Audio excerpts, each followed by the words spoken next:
I am Dr. Rachel Herron, and I hold a Canada Research Chair in Rural and Remote Mental Health, and I work at Brandon University, where I am the Director of the Centre for Critical Studies of Rural Mental Health. And I'm Tracy Young. I also work in the Center for Critical Studies of Rural Mental Health at Brown University, where I also support as the research facilitator, not only the center, but the Faculty of Health Studies and the work that they're doing as well. The Center for Critical Studies of Rural Mental Health was established in 2019 by a group of researchers across Brandon University.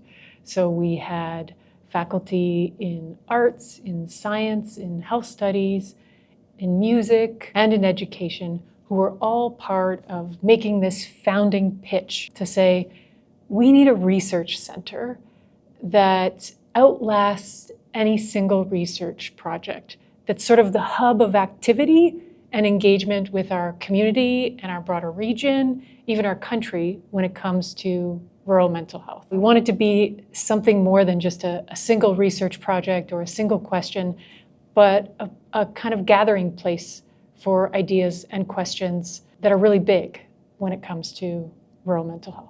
We have some strategic priorities that we came to, not only from that first group of researchers that brought the center together, but also other partners and organizations in the community and surrounding area that directed us to sort of having 4 top priorities. So we're looking at rural work, so everything that involves any of the foundational work structures rurally, agriculture, forestry, mining, and those kinds of things, as well as Indigenous research and looking at Indigenous wellness and mental health. Addictions and everything that comes around that also affects mental health in lots of ways. And our final one is mental health services, right? Yes. Services and supports are a big part of what we do, especially being situated in the Faculty of Health Studies. But then we also go broader. You know, when you think about the different topics that we're looking not just at how you access support within a formal medical system, but like how are you accessing support in your community? What is a supportive workplace? When we first started developing the center, we were like, is it the Rural Mental Health Center? We don't provide mental health services. We're a research center. We're a community-based research center. Do we want community in the name? What does critical mean? Who are we critical of? What is critical? And I think we landed on this critical piece at the time because what we wanted to emphasize is the need to create experiences or outcomes or opportunities that are more fair or to promote justice. So we use the word critical to think about how do we make this better? I'm not always sure if that's what people think of when they think of the Center for Critical Studies of Rural Mental Health. But I think it's really important that when we're thinking of the center, we are thinking about justice and how do we make this better for people in rural places who we wouldn't have our tables, we wouldn't have the fiber that clothes us, our waste probably wouldn't have anywhere to go, we wouldn't have any way to heat our homes. We exist as a largely urban society, but the fact that we can exist is because there are rural places that feed and fuel us. And so ensuring that their mental health is also good is important for all of us. Rural people often have less access to formal health services, but particularly to specialized mental health services. So it could be things like seeing a counselor, it could be things like seeing a psychologist or a psychiatrist. Often those things aren't located within your community, and they also might not be culturally relevant or resonate with your way of being in a rural place. I think the other one that we were just talking about this morning with one of our community partners is stigma. Often rural communities hold stigma towards mental health problems, and this is not exclusive to rural communities, right? There's stigma in the cities too. But when everyone knows everyone, that stigma can be more complicated to overcome. I think on top of the stigma, right, and going back to access because of stigma being an issue, it's also about rurally trying to connect the dots. And the big challenge is there's lots of support and opportunity out there, and there's also lots of struggle. But how do we bring rurally all of those far spread supports together? And I think that tends to be one of our priorities as well, like looking at how do we make those things work better, and how do we bring not only the question one partner has, but maybe another one, and then put those together to support mental health in a bigger way. Even before the center, we started the Mental Health on the Prairies Conference. It happens every 2 years, roughly, and it is meant to be a conference that brings together people with lived experience of mental illness, people who are working or living with mental illness, people who are researchers, people who are on the front lines, to really have community conversations about the questions that matter to us, the research, the answers that we have to offer, and also to get some feedback about, well, that answer's helpful, but this is the next question, right? I think that's probably one of the most impactful things that we do as a center, is to host that gathering and try to bring people together. I think that one of the things that's really important about the way that the center works is that we have really different backgrounds and experiences, and we're co-facilitating the center's activities together and really bringing those backgrounds to bear. So I'm a traditional academic, but I'm not a psychologist. I don't have a medical background. I'm a health geographer. So I'm really interested in how we create better environments, broadly defined, for rural mental health. And then we have Tracy here. My background is in psychiatric nursing and working inside the systems. And so my coming to the center, as I hope I continue to be helpful in connecting the dots, like I said, and bringing some of those things together. So meeting the community with the university and the center, bringing the organizations in that kind of meld it all together to make rural mental health and the supports we're trying to better work together to do that. It's not something we can be on one mission alone. We have to make sure that, our backgrounds all come together for all the same cause. And being situated in the Faculty of Health Studies, where there is a psychiatric nursing program, and where there's also a Master's of Psychiatric Nursing, and where we're, national leaders in that regard, I think that's really important, the place that we are situated, that we can inform future mental health leaders. The center was built right out of all of those collaborations and making sure that there was a voice for all faculties on campus to begin with, and then bringing in the community voice and trying to ensure that partners that have a same vested interest are at the table and that they have some pull in what we're doing as well. And then bringing in students into the mix. So from the academic side, trying to encourage students to dabble in research and find out more about it, get involved from that academic end of things, but then also how they can also support their work in the community and bring, again, community and the university together. We end up putting out well-rounded students out of our programs as well that have insights into how to do the research and back themselves up, but how to do the work. We started with collaboration. This is how this center was generated. Our sort of governance structure, the way that we plan our activities and our goals, strategic priorities. We have a partnership committee that guides our work, that is primarily people outside of the university who have a vested interest in rural mental health. And so that's really important to us too.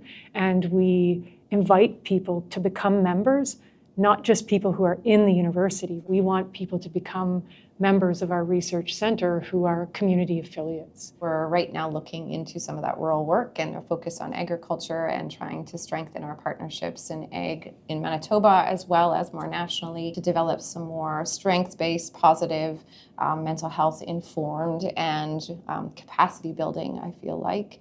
I don't know, it fits a lot of the targets that we strategize around and prioritize, but looking at stigma reduction and access for others and access to all, but spreading rural work right across the country and how we can support it better. We finished recently a project with Prairie Mountain Health, where we were doing an evaluation of their mobile rapid access to addictions medicine programs in various communities throughout the health region. So That was really important in terms of addressing certainly a pressing need within our region across the country in terms of addictions treatment and trying to figure out what works. I think we learned a lot about the many layers of challenges that I hope will inform future iterations of programs. We've also done work, of course, during the pandemic. We were really busy talking to our frontline workers about their mental health in rural communities. They were already under strain and stress, and so we did a lot of research with them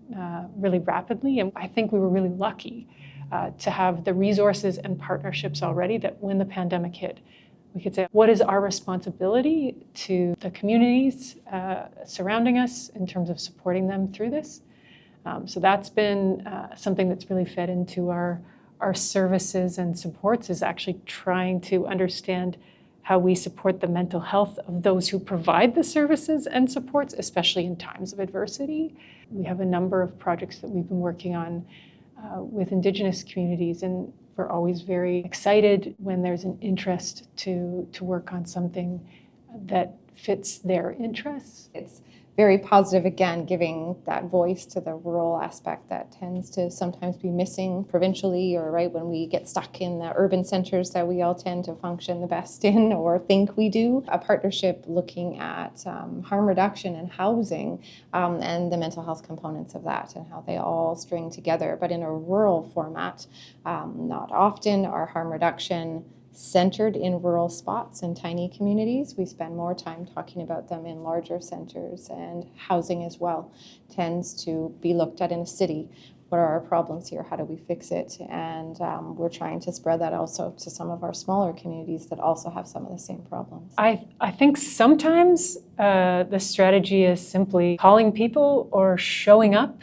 And when you go the distance, I think in a lot of communities that can be really, like, they might really appreciate that you're not just having a Zoom call from the city, that you've made an effort to reach out and really be there and understand the context. There's a real requirement to have boots on the ground to do good rural and remote research. We have a lot of conversations with different groups of people, and we have to ask questions and spend time getting to know one another and try to figure out in our research process. Often, we were talking about this morning with a partner, that we're not just going to submit an ethics application with the questions we want to ask. We are going to work together on developing the questions that make sense for everyone. Sometimes it's people, organizations coming to us and saying, we have this need, and you happen to focus on rural mental health research.